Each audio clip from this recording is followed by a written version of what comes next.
In the dead of night on March 4, 2002, on a frozen peak in Afghanistan, a team of Navy SEALs found themselves in a situation no one had trained for.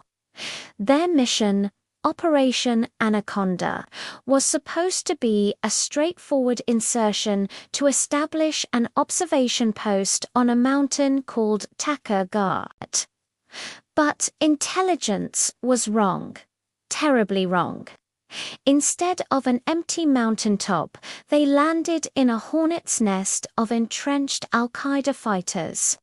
The moment their Chinook helicopter touched down, it was riddled with RPGs and machine gun fire. A SEAL, Neil Roberts, was thrown from the back ramp into the snow below. The chopper, critically damaged, was forced to limp away, leaving one man behind, surrounded by the enemy.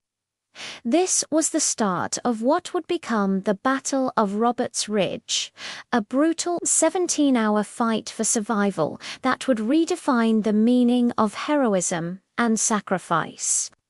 Back at Bagram Air Base, the distress call ignited a firestorm. Everyone knew what leaving a man behind meant. Without hesitation, the remaining SEALs from Roberts' team boarded another Chinook, determined to go back for their brother. They had no idea what they were flying into. As they approached the peak, the same enemy fighters who had ambushed the first helicopter were waiting. The second Chinook was hit, crashing violently onto the mountaintop, right in the heart of the enemy's kill zone. Now, instead of one man, an entire team of SEALs was trapped. This is where the story shifts. This isn't just a story about the SEALs.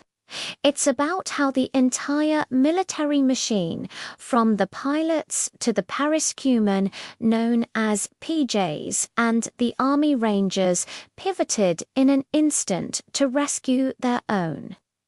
On the ground, the beleaguered SEALs were taking heavy casualties. They were outnumbered, outgunned, and fighting for their lives at 10,000 feet in thin, freezing air. The initial plan had fallen apart. The elite combat force, the tip of the spear, was now the one in desperate need of rescue. The center of gravity had shifted. The success of the entire operation now hinged not on the SEALs, but on the support elements, the Quick Reaction Force. A group of Army Rangers, who had been on standby for a completely different mission, were scrambled. They were told their brothers in arms were trapped and dying on a frozen peak. Their new mission: get them out. Flying in on a third wave of Chinooks, under the same terrifying enemy fire, the Rangers landed. They immediately charged into the fray, running through a hail of bullets to reinforce the pinned-down SEALs. Alongside them were the Air Force combat controllers and pararescuemen. These weren't just support troops. They were specialists, trained for exactly this kind of chaos. The PJs, the medics, immediately went to work under fire, treating the wounded and stabilizing casualties from both the SEAL and Ranger teams. The combat controllers coordinated a symphony of destruction from the air, calling in danger-close airstrikes from F-15s and A-10 Warthogs. Sometimes just meters from their own positions. On that mountaintop, the lines between different branches and specialties blurred. Ranger, SEAL, Airman, they were all just Americans, fighting shoulder to shoulder, protecting one another against a common foe. The Rangers' fierce assault and the PJ's life-saving care gave the SEALs the breathing room they desperately needed. They weren't just support anymore. They were the main effort, the force that was turning the tide of the battle. The fighting raged for hours. Every inch of ground was paid for in blood. By the time the sun set, the mountaintop was secured, but at a terrible cost.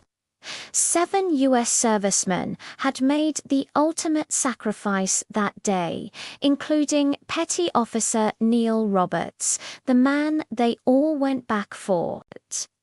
It was a tragic day, but it was also a profound testament to the warrior ethos, leave no man behind. The Battle of Roberts Ridge showed the world that in modern warfare, the hero isn't always the one kicking down the door. Sometimes it's the pilot who flies into hell, the medic who runs towards the wounded, or the ranger who answers the call to save his brother. The SEALs who survived that day watched in awe as the support units they often took for granted became the very center of their universe, the force that saved them from annihilation. It was a brutal, unforgettable lesson written in snow and blood, a story of courage that reminds us that, in the end, it's the team that wins the fight. Thanks for watching, and don't forget to subscribe for more stories like this.